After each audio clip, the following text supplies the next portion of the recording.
Eh bien bonjour ou bonsoir selon l'heure à laquelle vous regardez cette vidéo. Alors avant de commencer, surtout n'hésitez pas à mettre pause pour regarder les détails, vous verrez, il y a des choses vraiment curieuses. Voilà, juste comme ça. Bon, de toute façon vous savez faire. Avec Chloé, on est parti visiter la demeure du chaos.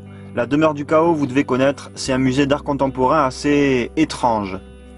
Avant d'être un musée, ce lieu était simplement un relais de poste, donc au final c'était quand même un petit peu chaotique. Le relais de poste a entièrement été transformé par Thierry Hermann pour devenir petit à petit ce qu'il est aujourd'hui. Ce qui est cool, c'est que c'est un musée gratuit, mais il n'est ouvert que les week-ends et les jours fériés, et donc aujourd'hui, c'est la petite sortie du dimanche et vous venez avec nous. Comme son nom l'indique, vous entrez dans un monde post-apocalyptique, dans lequel vous pourrez trouver des carcasses de voitures, un hélicoptère écrasé, des squelettes, enfin bref, vous verrez bien. Mais ce que l'on trouve le plus, ce sont des phrases philosophiques qui font réfléchir, des citations célèbres, des jeux de mots, etc. Plusieurs artistes sont intervenus pour donner vie à la demeure du chaos. Le principe de cette demeure est de soulever des problèmes d'actualité, passés ou actuels. Bref, je vous laisse simplement nous suivre dans cette courte visite.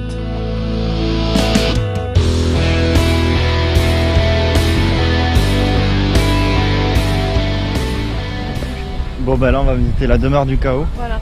Et d'ailleurs ça tombe bien parce que je suis quand même en chaos. Tout est gratuit. C'est pas parce que c'est gratuit que tu dois prendre une pile. Ah c'est gratuit, bah écoutez je vais carrément démonter la structure en métal et je vais partir avec. Hein. Ça sent trop bon, j'adore l'odeur. Dans les jours où ils sortent un parfum comme ça, je te dis. Voilà. Calvin Klein, catalogue pour hommes.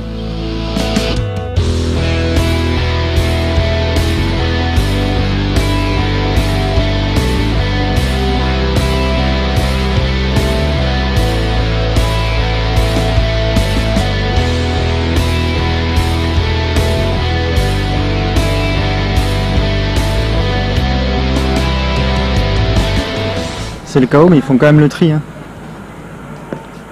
Donc là on arrive dans la porcherie. Gratuite dès l'entrée. Les toi dans la prise on est des mecs branchés. On roule sur les essieux, on est déjantés. Quoi de neuf? Si je vois marqué Viterra ou Hydramet à 10, je me barre. Il y a un mec qui vient de passer, il a dit que c'était lui qui avait craché l'hélico qui est là. Il a dit non, on n'a pas craché l'hélico, on a juste tapé un sapin. Une météorite qui s'est écrasée. Alors ça fait pas partie du musée ça, c'est vraiment une météorite qui s'est écrasée quoi. Ça c'est de la vraie terre quoi, si je touche regardez. En fait moi au début je pensais que c'était la demeure du Chao, que c'était toute la famille de Manu Chao qui vivait là. Ah, Des fois il y a des vannes, je regrette de les avoir dit parce qu'elles sont vraiment... En fait c'est des tags un peu à... Tu connais Banksy? ah oui. C'est des tags un peu comme ça, Ouais. en bichromie. Ouais. Encore les jeunes du quartier qui sont venus dégrader les lieux. Saloperie de jeunes. La merde. Oui, ah, on me dit qu'il faut s'abonner à la page Le Chat qui vole.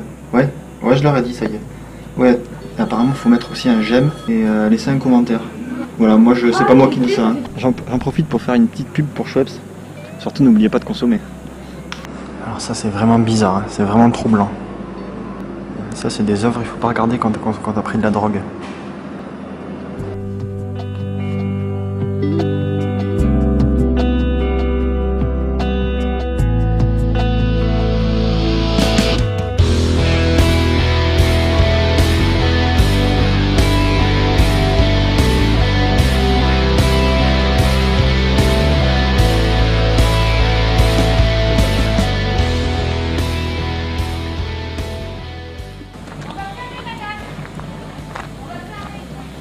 Il va faire tout noir. Je suis garé là, juste là, moi. C'est ma voiture, ça. Allez, au revoir. Au revoir. Voilà, c'est la fin. On sort. Toi, normalement, t'es pas censé rester à l'intérieur. C'est un peu le chaos, toi, pour toi. Qu'est-ce que tu penses de ça? Encore les jeunes délinquants du quartier, parce que... Et après, c'est nos impôts qui passent pour nettoyer. Ouais, non, c'est intéressant, c'est original. Ouais. Ce qui est bien, c'est que c'est différent. Il y a certaines personnes qui veulent faire... Soulevant des polémiques sur un peu tous les sujets, ce musée a été confronté à plusieurs batailles judiciaires. Le fait que la demeure du chaos soit bien visible même depuis l'extérieur, comme vous avez pu le voir sur les murs au début de la vidéo, a engendré le mécontentement du voisinage qui a lancé une pétition visant à fermer ce musée. Le nombre de signataires de cette pétition est ridicule face au nombre de signataires de la seconde pétition visant cette fois-ci à la préservation du musée. Bon, évidemment, il est plus simple de signer pour protéger quelque chose qui ne vous dérange pas, que vous ne voyez pas tous les jours. Mais sachez quand même que parmi ces 181 000 signataires, plus de 2000 font partie du village. Pour en savoir plus, je vous invite simplement à aller la visiter. Si vous avez apprécié la vidéo, n'oubliez pas le pouce bleu, dites ce que vous pensez de ce musée plutôt atypique dans les commentaires. Moi je vous dis à très vite et portez-vous bien. Ciao!